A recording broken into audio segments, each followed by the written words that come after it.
Sveiki bičiuliai, jūsų dėmesiui yra dar vienas labai įdomus aparatas, kuris yra ant mano darbastalio ir tai yra kompanijos Denon DCD 3300 kompaktinis diskų grotuvas, kurio apžvalgą netrukus ketinu padaryti ir supažindinti jūs su šio grotuvo funkcionalu. Taip pat mes galėsime pasižiūrėti, kaip jisai atrodo viduje, kokie komponentai yra naudojami, na ir aplamai konstrukciniai sprendimai ir kiti įdomus dalykai, kurie slypi šiame stiprintuve kompaktinį diskų grotuvę, kuris buvo pristatytas 1987 metais, tai praktiškai į pabaigą 80 metų. Na ir pažiūrėsime, kaipgi viskas ten atrodo kokybės prasme. Taip pat, darydamas apžvalgą, norėsiu jūs supažindinti ir bendrai su principu veikimo pačių kompaktinių diskų grotuvų ir kodėl kai kuriais atvejais būna sunkiau vieniems arba kitiems kompaktinių diskų grotuvams nuskaityti diskus, kas tai įtakoja. Ir tokių keletą pavyzdžių ir įdomios informacijos tikrai su jumis mielai pasidalinsiu.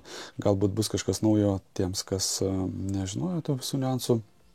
Tai tikiuosi liksite su manimi viso šio video reportažo metu ir galėsite sužinoti daug įdomių dalykų, jeigu jų iki šiol nežinojote.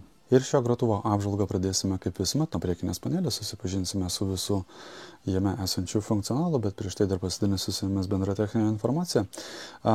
Kompaktinių diskų grotuvas DCD 3300 buvo pristatomas dviejų modifikacijų, tai prieš jūsų akis yra juodos modifikacijos paprastas variantas ir buvo tokio paties modelio Gold versija, kuri ėjo dar ir su mediniu kabinetu, kuris buvo užmanomas ir ji buvo brangesnė versija, buvo sunkesnė. Tai jeigu mes paimsime pavyzdį šį grotuvą, tai jisai sveria 14 kg, taigi Gold versija sveria 17 kg. Grotuvas tikrai matosi, kad yra pakankamai gerai apginkluotas įvairiausiam naudingom funkcijom, taip pat turi gana įdomų hardvarą viduje, mes su kuriuo netrukus galėsime susipažinti. Prieš tai susipažinus su jo funkcionalą, tai pradėsime matomai nuo čia esančių mygtukų.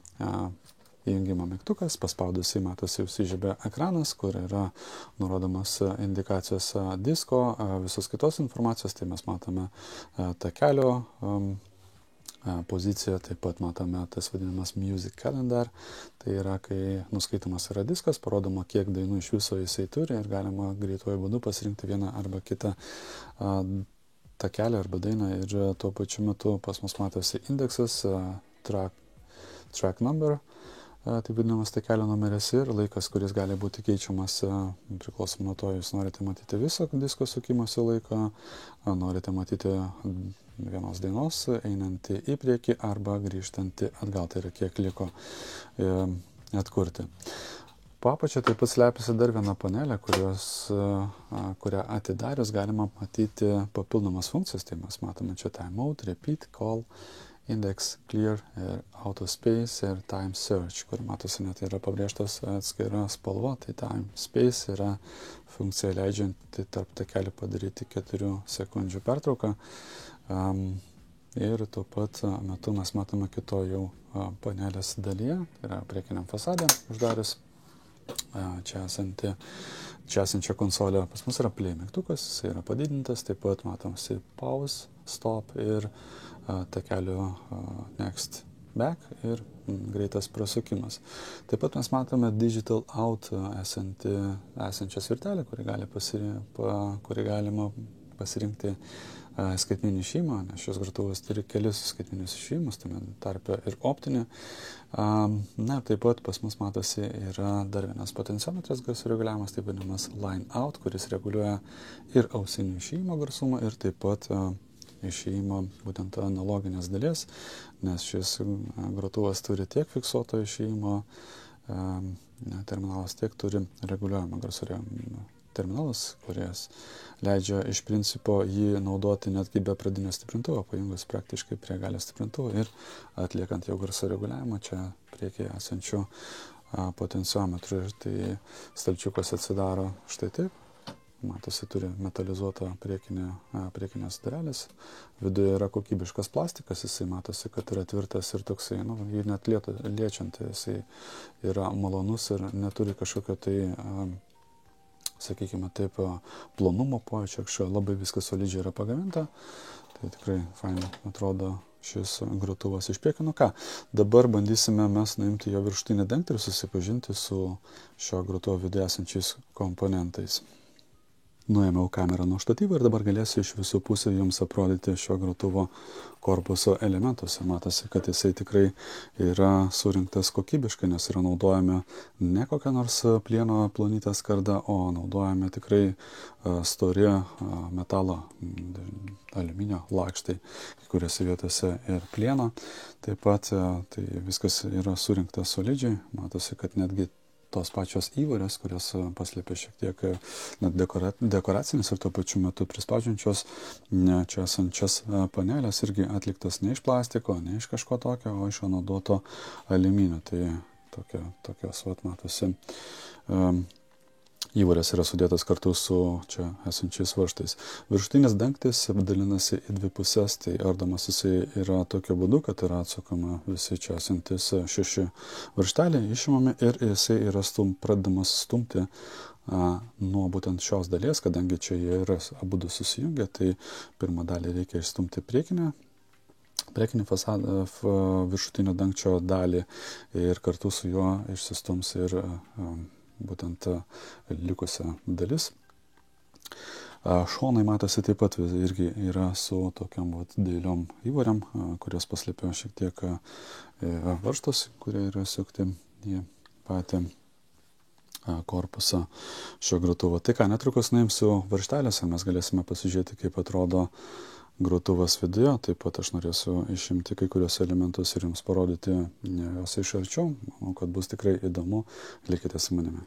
O štai taip atrodo apatinis grotuvo dangtis, specialiai atsukau tam, kad galėčiau parodyti, kaip jisai čia yra sukonstruotas. Tai mes turime pakankamai storą plieno lakštą, ant kurio taip pat dar yra ir prisukti taip vadinami papildomi svoriai arba balastai, kurie suteikia dar papildomą svorio šiam dangčiui ir tuo pačiu metu užtikrina standumą. O svoris čia yra reikalingas tam, kad vėlgi pasunkinti grotuvą, kad jisai būtų kuo atsparesnis smulkiom vibracijom, kurios tiesiog yra sugeriamas didelio svorio.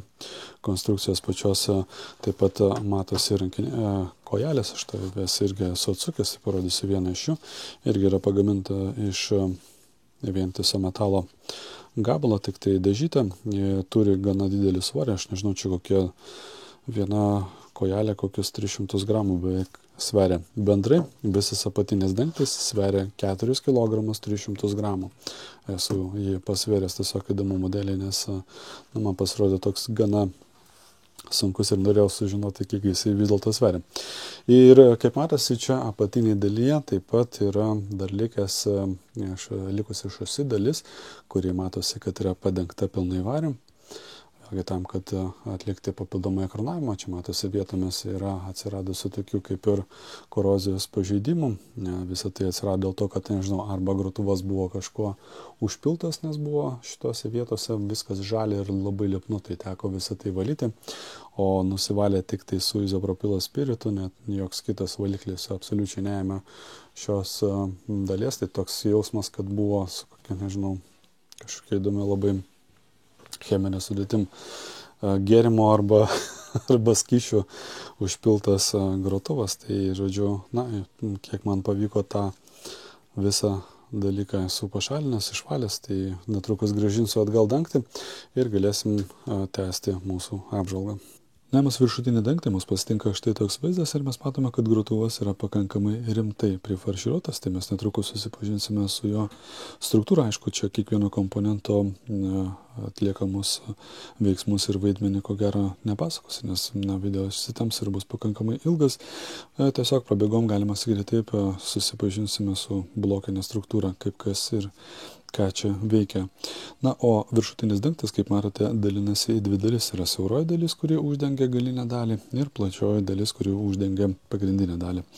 Tai dangčiai abu yra pagaminti iš anoduoto aliuminio, pakankamai storą, ir taip pat turi vibroizoliacinės medžiagos juostas priklijuotas prie vidinės dalies. Tai čia yra tokios kaip bitumo lakštai. Taip pat turi tokį ir mažesnis, siauresnis dangtis. Vat ir dabar galime pasižiūrėti, kaip grotuvas yra sudarytas ir pradėsime nuo to, kad jisai čia dalinasi kelias sekcijas. Tai pas mus viena iš jų yra tinklo maitinimo transformatoriai. Kita dalis pas mus yra transportas pats. Čia pas mus žalia spalva yra analoginė dalis. Čia jau pas mus, kur yra skaitmeninio analoginio keitiklio dalis, filtravimo, garso stiprinimo, jau analoginio signalo, ir taip pat čia matosi yra ir skaitmeninio išėjimo terminalai. O skaitmeninio signalo apdorojama dalis yra šioje plokštėje, kur taip pat yra ir servo dalis. Servo dalis tai yra jau kur atlieka visą valdymą lazerio nuskaitimo galvučių, ne tik tai pačio lazerio veikimą, bet trackingo, fokuso ir taip toliau. Tai čia pas mus yra pakankamai sudėtinga sistema, kuri pasidalinusi yra į dvi dalis. Čia pas mus yra pagrindinė servo dalis, o papildoma servo dalis yra taip pat kartu su transportu. Aš jį šiek tiek vėliau išimsiu, kad galėčiau parodyti iš arčiau, kaip jis yra sudarytas. Ten pakankamai yra įdomių sprendimų padaryta. Na ir grįžtant prie šio grotuvo blokinio, sakykime taip, apžvalgos, iš ko ir kas čia yra padaryta, tai pradėsime nuo tinklo maitinimo dalies. Tai pas mus matosi ateina tinklo maitinimo laidas, kuris patenka į čia esančią plokštę, ant kurios yra surinktas filtras, iš kurio jau tinklo maitinimo srovė ir įtampa patenka į čia esančius du atskirius transformatorius.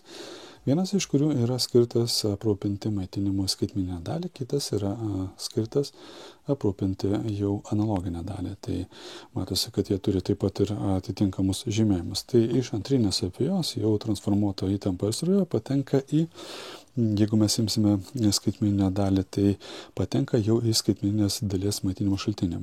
Maitinimo šaltinis yra atliktas šioje vietoje. Tai mes matome didelės talpos elektrolitinius kondensatorius, taip pat mes matome ten esančius diodinius tiltelius, taip ir maitinimo stabilizatorius, kur vėliau yra paskirstoma į čia esančias mikroschemas, kur pas mus yra ir skaitmeninio signalo apdorojimo dalis, ir filtravimo ir taip toliau. Na, o analoginę dalį, arba taip vadinamą audio dalį, aprūpina kitas transformatorius, kur matosi iš jo antrinės apėjos išeinantis laidai patenka į žalios spalvos spausdintoją plokštę, kur pas mus yra surinktas taip pat maitinimo šaltinis. Tiesą sakant, čia jau yra netgi keletą, tai vienas iš jų yra ant žalios plokštės ir kitas yra štai čia. Matosi, kad yra šone ant papildomas plokštės ir iš čia išeinantis maitinimas vėlgi patenka į atskiras grandinės dalis, kur reikalaujama papildomo tikslumo ir geresnio filtravimo, sakykime taip, jautresnės tas dalis, kur yra laupas filtrai ir taip pat yra skaitmeniniai analoginiai keitikliai. Aišku, likęs maitinimas vėlgi aprūpina čia esančius ir optoporas, ir operacinis stiprintuvas. Tai mes čia netrukus dar prie jo sugrįšime.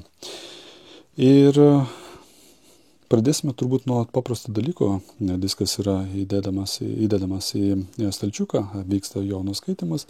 Signalas patenka jau nuskaitytas iš pirminės servo dalies, patenka į skaitmeninio signalo apdorojimo dalį, kur skaitmeninis signalas yra apdorojamas, filtruojamas, vėliau jisai yra paduodamas arba į analoginę dalį, tai yra audio plokštę, arba yra atiduodamas tiesiai į čia esančius skaitmeninius išėjimus. Tarp kitko, čia galima pasirinkti skirtingus režimus išėjimo skaitmeninio, tai gali būti pasirinktas tiek optinis, tiek koaksialinis, arba taip vadinamas dar elektrinis.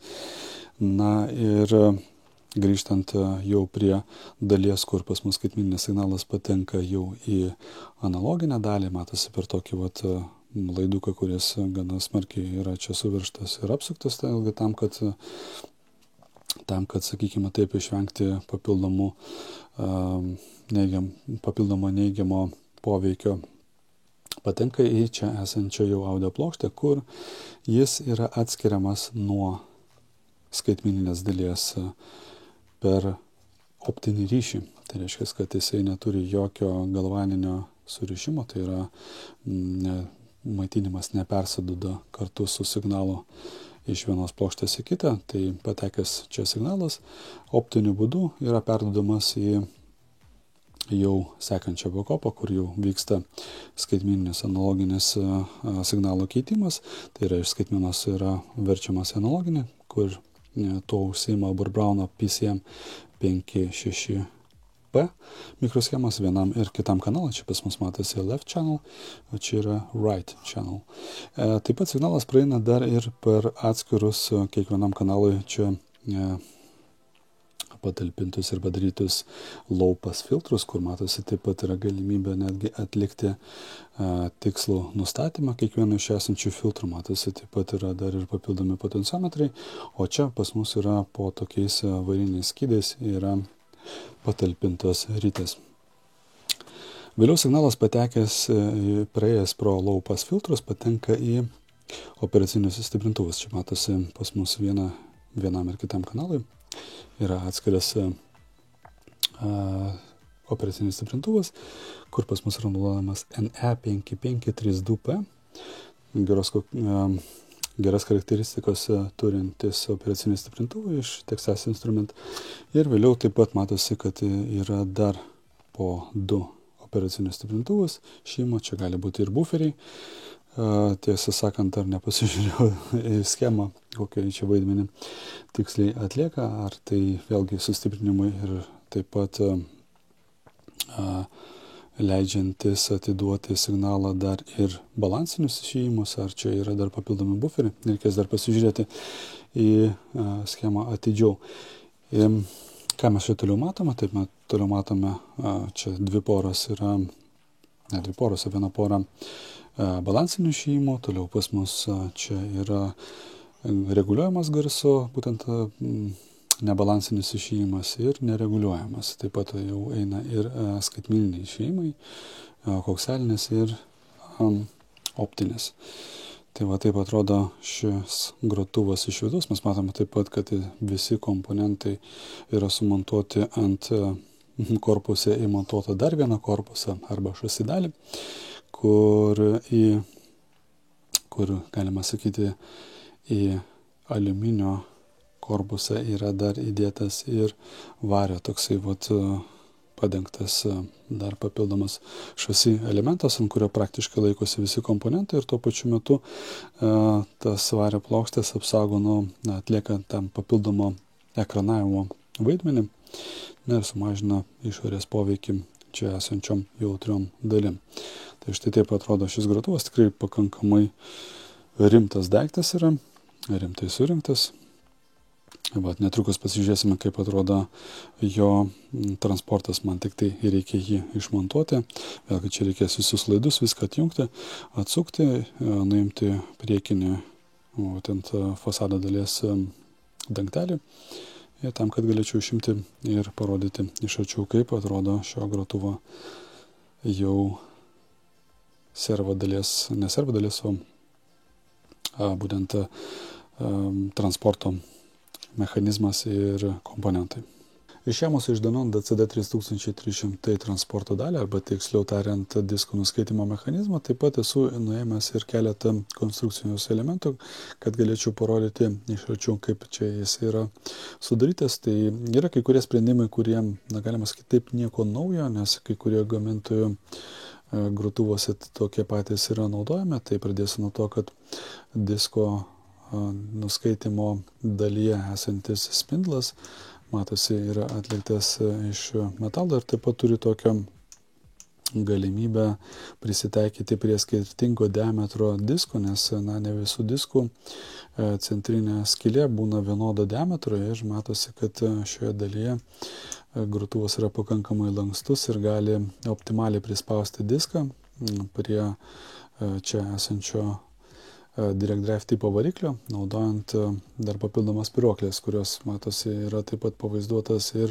schemoje, kaip yra sudarytas būtent disko prispaudimo mechanizmas, kur pas mus matosi yra viršutinė dalis yra štai ši. Diskas matosi yra per patį viduriuką, Na, o čia esanti dalis, kuri nusileidžia ir leidžia prispausti diską optimaliai. Toliau pas mus yra naudojamas linijinis variklis, būtent lazerio galvutės judinimo, kuris leidžia lazerio galvutę judinti nuo disko vidaus į disko išorę ir atgal. Tai čia yra naudojama rytė ir taip pat pastovus magnetas, kuris yra priklijuotas prie čia esančios konstrukcijos, kuri leidžia jų preciziškai judinti lazerį. Vėlgi čia šis sprendimas yra gerokai tikslesnis už įprastą, matyti, sakykime, taip su skremuliukais ir varikliu. Tai šis sprendimas yra kur kas įdomesnis. Tai šie visi dalykai, kuriuos ką tik išvardinau, nėra kažkas naujo, bet kažkas naujo ir man iki šiol dar nematyta.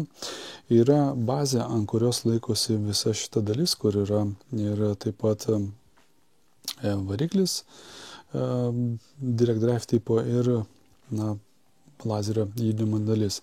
Tai čia pas mus yra rėmas, kuris yra padarytas iš keramikos kompozito. Gana įdomus yra sprendimas ir iki šiol man nėra matytas dalykas kitose grotuvuose. Tai štai taip jisai atrodo. To aš tvarkingai apversiu, kad galėčiau parodyti viską. Taip pat laidus irgi pasidėsiu taip, jog jie netrukdytų ir leistų apžiūrėti iš arčiau. Tai ką mes matome čia? Mes matome tą, vadinkime taip, kompozito elementą, kuris laikosi ant tokių spyruoklių, kurios sudaro, vadinkime taip, tokią pakabą, kuri leidžia gesinti visas vibracijas. Taip pat šioje dalyje matosi yra surinktas nuolatinis, ne nuolatinis, o Direct Drive tipo variklis, kuris skirtingai nuo kitų konstrukcija naudoja dar ir guolius. Man tiesą sakant, teko keisti vieną iš jų. Tai jeigu pas kažką yra toks pats grotuvas, tai yra toks pats modelis ir jisai turi pašalinį triukšmą, nuskaitant diskus, kuris yra sklinda būtent iš variklio pačio disko sukimo, tai galiu pasakyti taip, kad jums tikrai atėjo laikas keisti guolius, o guolis atrodo, parodysiu, štai taip. Toks mažiukas yra visiškai. Jisai yra patalpintas po čia esančių pastovių magnetų, kuris atsisuka ir taip pat atsisuka čia esantį centrinę įvarę. Ją pakėlus jau tuomet štiftas einantis iki kitos dalies laikosi ant guolio vienoje pusėje, o kitoje pusėje jisai praeina pro bronzinę tokią, kaip ir cilindrą. Tai jeigu kam reikės tokio komponentą užsakyti, esu radęs ir užsakęs iš Hydrobolt. Štai taip atrodo kodukai, čia iš principo yra tokie patys guoliai, tiesiog vienas iš jų kažkaip labai brangesnis, kitas yra pigesnis, kadangi užsakymą patvirtina tik tai tuo metu, kada užsakymo sumos sudaro 5 eurus, tai teko užsakyti 2, nes vienas iš jų 3,5, kitas 1,5 euro kainavo. Tai va, išmatavimai yra tokie 3, 8 ir 4, tai 3 yra būtent vidinis diametras 3 mm, 8 mm yra išorinis, o 4 mm yra tokio guolio aukštis. Tai turėkite tai omeny, jeigu reikės kada nors susidurti su problema, kurią teko spręsti man. Kas dar čia yra įdomaus, tai mes vėlgi čia matom viską pakankamai fainai surinkta. Ir dar parodysiu, kaip atrodo mechanizmas, kuris užrakina lazerio galvutę, taip kad jinai nejudėtų. Čia yra taip vadinamas transportavimui skirtas momentas ir šioje dalyje reikia būti labai atsargiam, nes yra, ten matosi tokia ertmė, kuri leidžia įkišus atsuktuvą uždaryti arba atidaryti. Tai būtent fiksavimo pačios galvutės, tai šioje vietoje reikia labai atsargiai elgtis su atsuktuvu, nes vienoje vietoje galima netyčia ir nepataikius įbrėžti ir arba nuslydus atsuktuvui įbrėžti čia esančius rezistyvinius takelius, kurie yra atsakingi už galvutės pozicionavimą, nes kitu atveju grotuvas nežinos, kurioje vietoje yra galvutė ir jam bus sunku sufokusuoti arba nuskaityti tam tikrą dalį disko pagal atstumą. Tai va toks yra momentas. Ką mes čia dar matome? Tai mes matome tą, vadinkime taip, pradinę servo dalį, kuri kurios likusi dalis yra grotuvo šioje dalyje. Tai čia yra pradinė, o čia yra jau pagrindinė servo dalis, kuri yra atsakinga už čia esančius atliekamus veiksmus, būtent trackingo, fokuso ir taip toliau. Dar čia pas mus yra vienas varikliukas, kuris yra atsakingas jau pačios stalčiaus išstūmimo, taip vadinamas loading variklis. Na ir iš principo viskas čia tokia yra pakankamai kokybiškai atlikta konstrukcija. Labai aš iš principo nemėgstu tokių į metalą įlituotų plastikinių komponentų, nes šiuo atveju matau, kad jie yra kokybiški, nes laikui praėjus pakankamai nemažai, jie liko nesutrūkinėję nieko, būna tokie kaip polietileno baltos spalvos, tai tie yra linkę gana greitai suskilinėti praėjus tam tikram laikui, o šitie matau, kad yra visi sveiki, niekas niekur nėra įskilę. Na ką, atėjo laikas grąžinti atgal šį transportą arba diskų nuskaitimo mechanizmą į grotuvą ir pereiti prie kitos dalies. O štai taip atrodo grotuvo galinė dalis, kur mes matome, kad jį dalinasi į kelias išėjimo sekcijas. Tai viena iš jų yra skaitmeninio išėjimo sekcija, kur pas mus yra optinis ir 2 koaksialiniai išėjimai.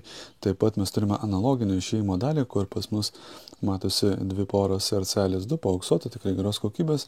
Ir vienas iš jų yra fiksuoto garso, kitas yra reguliuojamo. Reguliuojamas yra atliekamas priekinėje panelėje esančių potenciometrų ir taip pat mes turime čia dar ir balansinius išėjimus.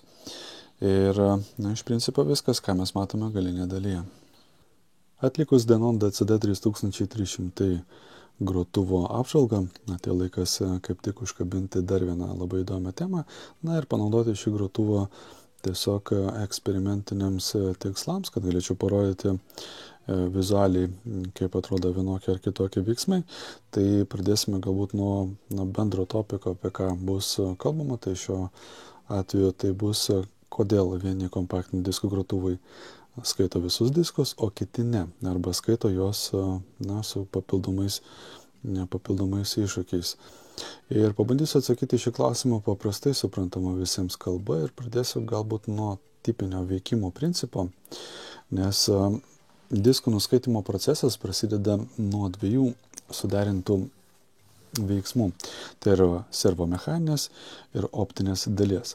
Servomechaninė dalis, tai galima sakyti taip, atlieka tikslų kompaktinių diskų takelių sekimą, sinchroniškai dirbant 3 dimensijom. Tai yra radialinio, kai galvutė juda nuo disko centro į išorę, fokusavimo lęšiuko ir taip pat trackingo, kai lęšiukas juda vertikaliai ir taip pat gali judėti horizontalioje plokštumoje. Ir žinoma, sukimosi greitis, tai būtent pats spindlas, nes kai diskas yra pradedamas nuskaityti, tai yra pirmas takelis, ir paskutinis, tai greitis sukimosi disko skiriasi, nes pačioj pradžioje jisai būna didesnis ir tolstant lazerio galvutai nuo disko centro iki išorės, disko sukimosi greitis drastiškai mažėja ir galima sakyti taip, jisai tiesiog yra skirtingas nuo pirmo takelio nuskaitimo iki paskutinio. Tai paskutiniam visuomet jisai būna lėtesnis. Ir optinė dalis, tai yra lazeris, tai yra visi kiti optiniai elementai, tokie kaip lęšiai, objektyvai. Tiesą sakant, čia kaip tik turiu atsidaręs šio grotuvo lazerio galvutės netgi vidinį pjūvį, kaip jis iš principo yra sudarytas. Tai pabandysiu parodyti dabar, kaip atliekamas yra veiksmas. Tai mes čia turime apačioje lazerio diodą, kuris spinduliuoja būtent stiprų šviesos srautą, kuris vėliau keliauja tiesiai, išlygintas keliauja tiesiai į diską, praėjęs per 2 esančius lęšiukus ir taip pat per prizmę. Tai vienas iš lęšiukų, čia matosi, yra kolimacinis naudojamas tam, kad išlyginti spindulį, ir yra objektyvas, kuris sufokusuoja spindulį patekusi ant kompaktinės plokštelės. Toliau atspindėtas lazeris, tai yra srautas, grįžta atgal per tą patį lęšiuką, galima sakyti per abu lęšiukus per objektyvą ir kolimacinį ir toliau jisai patenka jau į diodų rinkinį. Tai yra fotodiodų rinkinys, kuris šiuo atveju yra 6 elementų sudarytas.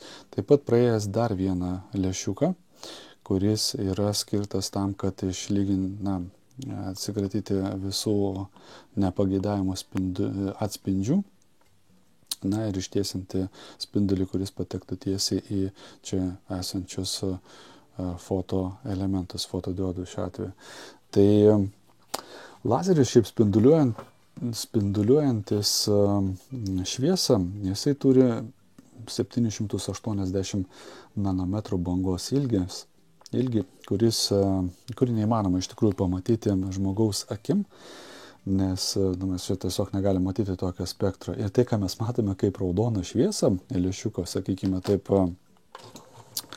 viduje, jeigu mes atidarysime ir pasižiūrėsime ten spinduliuojančią raudoną šviesą, tai čia nėra tas lazeris, kuris yra nuskaitimui diskams skirtas, tai yra šalutinis produktas būtent to tikro lazerio, kurio mes negalim pamatyti, kuris yra jau šiek tiek kitokiame spektre, yra 650 arba 700, tarp 650 ir 700 nanometrų bangos ilgio, ir jis atsiranda dėl to, kad vyksta atspindžiai tose pačiuose objektyvos lęšiuose, tai toks momentas, kuris iš principo, tu kaip ir matai tą šviesą, bet tai nėra tas lazeris ir dėl to reikia saugoti akis ir visur yra įspėjamieji ženklai, kad tai yra nematoma radiacija šviesos srauto. Dėl to tikrai reikia saugoti savo akis dirbant su tokiais įrenginiais. Aišku, viskas ir taip pat priklauso ir nuo galingumo, kokį spinduliuoja kompaktinių diskų grotuvų lazerio galvutės, tai jis irgi variuojasi, bet jis nėra toks labai jau baisus arba ten, sakykime taip, kad pasižiūrėjęs tiesiai lazerį galėtum pakteną, bet galėtum pridaryti, pasakyti, pažeisti, sakykime, akis, tikrai įmanoma, stebint jį be jokių apsaugų. Taigi, ką dar norėjau pasakyti, tai vėlgi čia toks yra dalykas, kuris pakankamai yra svarbus būtent šioje struktūroje, nes jeigu mes bandysime dabar suprasti, kodėl kartais gali disko nenuskaityti, tai pradėsime nuo to, kad gali būti, kad nustatymuose pats lazeris gali gauti per didelę srovę, tai tuomet jisai veiks padidintų galingumo ir tuo pačiu metu jisai gali išeiti iš rikiuotės. Tai mes turėsim pakankamai stiprų spindulį, bet jisai ilgai netruks, nes nebus optimaliam darbiniam režimui ir laikui bėgant tiesiog perdegs pats lazeris. Kitas yra dalykas pakankamai gan dažnai šiaip sutinkamas, nes man teko tikrai ne vieną kartą susidurti su apsinešusiais optiniais elementais, tai tie patys objektyvai apsinešusis ne taip, kad tu galėtum juos išvalyti, bet pelėsis grybelis, kas yra momentas, nes vėlgi čia, aišku, tie patys lęšiukai būna skirtingai, tai būna plastikiniai, būna stikliniai. Taip pat yra didelis žudikas lazerio galvučių yra ir statinė iškrova, nes jeigu ten pradėjai keisti tos lazerius be jokių antistatinių apsaugų, tai labai greitai gali užmušti arba fotodiodą. Dažniausiai fotodiodai moduliai pareina nuo statinio krūvio iškrovas, nes jie yra itin jautrus tam dalykui. Ir nepaisant to, kad lazeris kaip ir gali parodyti, kad jisai ten spinduliuoja viską, bet fotodiodai neveikia ir viskas. Ir kompaktinių diskų nuskaitimas yra neįmanomas. Kas dar yra iš tų dalių, tai vėlgi yra žmonių, kurie mėgsta rūkyti patalpoje, ten kur klausosi muzikos, tai irgi nėra geras dalykas, kadangi rūkalų smalkės jos visur nusėda taip pat ir ant optinių įrenginių, tai būna tikrai kartais atsidarai grotuvo vidų pasižiūrėti, tai yra tiesiog patina tokia apsinešę nuo cigarečių dūmų optika pati, tai toks būna net pageltę. Tai vėlgi gali būti ir dėl to parėjusių grotuvų, kurie nenuskaito fotodiskus. Kas dar gali čia būti, tai nebūtinai gali būti ir netgi su lazeriu problemas, gali būti problemas ir su pačiais diskais, nes vėlgi čia, jeigu mes paimsime štampuotą, tai vadinkime diską, tai yra presuotą aukštos kokybės originalų diską, tai jie yra gamykliškai atspausdinami taip, kad turėtų tokius fizinius, sakykime, pakeitimus pačiam paviršiui, tai tos duobutės ir lygumos jos yra suformuotas, reljefas yra suformuotas presuojant tos diskus, todėl jų atspindys yra kur kas geresnis ir kontrastas yra geresnis būtent optinio įrenginio, kai yra atliekamas nuskaitimas to disko ir lazeris grįžta atgal ir patenka į fotodiodo elementus, tai jisai būna tiesiog geriau sufokusuotas, ryškesnis ir labiau atspindėtas, nes įprastai tokių diskų atspindžių koeficientas varijuojasi tarp 70 ir 90%. O jeigu mes paimsime CDR diskus, tai ten viskas yra kur kas sudėtingiau, nes vietoj to presuoto, sakykime, reljefo sudarimo, CDR tipo diskai, arba tie įrašomi, tai jie turi dažų sluoksnį, kuris imituoja tas pačias duobutės, dėl to ir jie turi gerokai mažesnį atspindžio koeficientą, kuris ten varijuojasi tarp 40 ir 70%. Aišku, priklausoma nuo disko kokybės, dažų kokybės ir panašiai. Tai susumavus visus šitos faktorius galima suprasti, kodėl kai kurie grotuvai gali nenuskaityti, nes kiekvienas iš čia esančių elementų gali duoti turėti kažkokį tai trūkumą ir dėl to ir nepavyksta, pavyzdžiui, nuskaityti tų pačių diskų. Yra taip pat ir konstrukciniai momentai, kur, pavyzdžiui, diskas, kuris nėra lygus, nėra lygiai atspausdintas, turi tokią ekscentriką, tačiau nuskaitimo mechanizmas arba pats lazeris neturi paslankaus trackingo, tai lazerio galvutė negali judėti būtent iš šonus. Jis gali fokusuoti, bet negali taip paslankiai judėti iš šonus ir dėl to būna taip, kad pameta takelis per daug klaidų ir vėl prasideda problema su nuskaitimo, su diskų nuskaitimu. Tai vėlgi gerai, kuomet yra tiek trackingas, tiek fokusas puikiai veikia, tuomet dažniausiai tokių problemų nebūna, bet pasitaiko tokių lazerio galvučių, kurios neturi tokių vikrių mechanizmų, elektromagnetinių, sakykime taip. Tiesa, dar parodysiu, kaip visą tai atrodo. Čia mes matome objektyvą ir kolimacinį lęšiuką, kurie yra sulipdyti kartu ir jie laikosi iš principo ant elektromagnetinės pakabos. Tai ten gaunasi taip pat yra pastovas magnetai ir ritės, kurios iš principo gali pastumti arba pritraukti vieną kitą pusę ir taip pat gali pakelti arba nuleisti lazerį, kuris sufokusuoja vaizdą. Tai ką, atėjo laikas turbūt parodyti ir netgi pavyzdžius, tai paimsiu tiesiog vieną iš tokių, tai bus CDR įrašytas diskas, kaip ir sakiau, kurio atspindžio koeficientas yra tikrai žymiai mažesnis, vos ne perpus mažesnis, negu mes galime tikėtis iš presuoto originalaus kompakto, kuris yra leidžiamas įrašų studijų, tai yra įrašų gamyklos. Paspaudus jį mes galime pamatyti tokį, vadinkime jį 8-to-14 moduliaciją, tai arba FM moduliaciją, kuri parodo amplitudę pačio nuskaityto disko. Šiuo metu diskas yra nuskaitomas ir galiu parodyti, kaip atrodo čia esantis vaizdas. Tai čia mes matome būtent tą FM paterną tą vadinkime taip, ir mums, kas yra svarbu, matyti čia pakankamai aukštą amplitudę ir gražiai ir gerai suformuotus rambukus čia. Tai matau, kad šiuo atveju mes turime gerai nuskaitomą iš principo diską, jisai matosi, kad tikrai nėra jokių problemų, tu gali ten pereiti prie kokio nori įrašo, viskas yra tvarkoj su juo.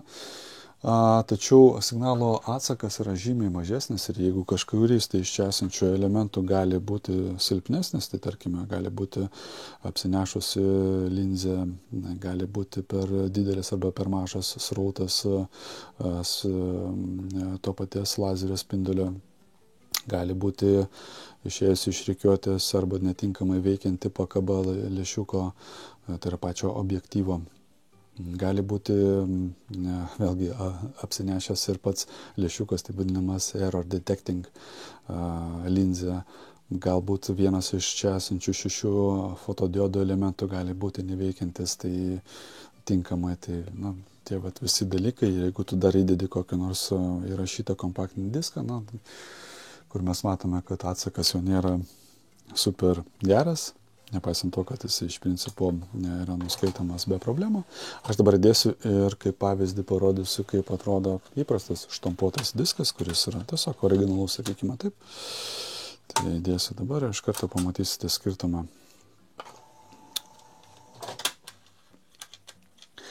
Mes matome, kad jau kur kas geriau atrodo ir matosi, kad ir forma yra ryškesnė ir amplitudė yra žymiai didesnė. Taip pat visai kitas yra reikalas, tai matosi, kad žymiai didesnė yra amplitudė. Tai čia ir taip atrodo diskas, kuris yra presuotas, kuris turi aiškius ir konkrečius reliefus duobučių ir lygumų, dėl to ir fokusas yra aiškus ir žymiai aiškesnis ir atsakas jo yra didesnis, dėl to ir didžiai daugumai grotuvų yra kur kas lengviau nuskaityti tokį diską, nes nepaisant to, kad jisai gali turėti kažkokių tai trūkumų, tai arba kaip ir esu minėjęs, ten apsinešusių objektyvų arba kitų elementų, tai dėl to, kad jisai tiesiog turi geresnį atsaką, geresnį fokusą ir šviesos atspindėtą srautą, jam yra kur kas lengviau informaciją nuskaityti, tiesiog mažiau klaidų išeina ir geriau yra nuskaitoma informacija iš diskų. Tai taip pat atrodo principas būtent arba situacija, kai kaip tu galėtum paaiškinti, kodėl mano arba kieno nors kito grotuvas geriau nuskaito diskus, o mano, tarkime, kažkaip prašiau nuskaito, nepaisant to, kad tai gali būti vienas ir tas pats modelis. Toks yra momentas. Tikiuosi, kad jums buvo įdomu ir žiūrėti šį jau pakankamai ilgą video reportažą, tai lauksiu visuomet jūsų komentarų arba bet kokio feedbacko, ar tai būtų nykštys arba apačia arba į viršų. Aišku, visuomet norėčiau gauti nykštį viršų. Jeigu jums patiko šis video, tikrai nepagailėkite. O aš savo ruoštų keliausiu prie kitų projektų ir supažinsiu būtinai jūs su sekančiu įdomiu aparatu arba jo serviso istorija arba apžvalga. Tai kol kas tiek ir iki sekančio karto. Ate.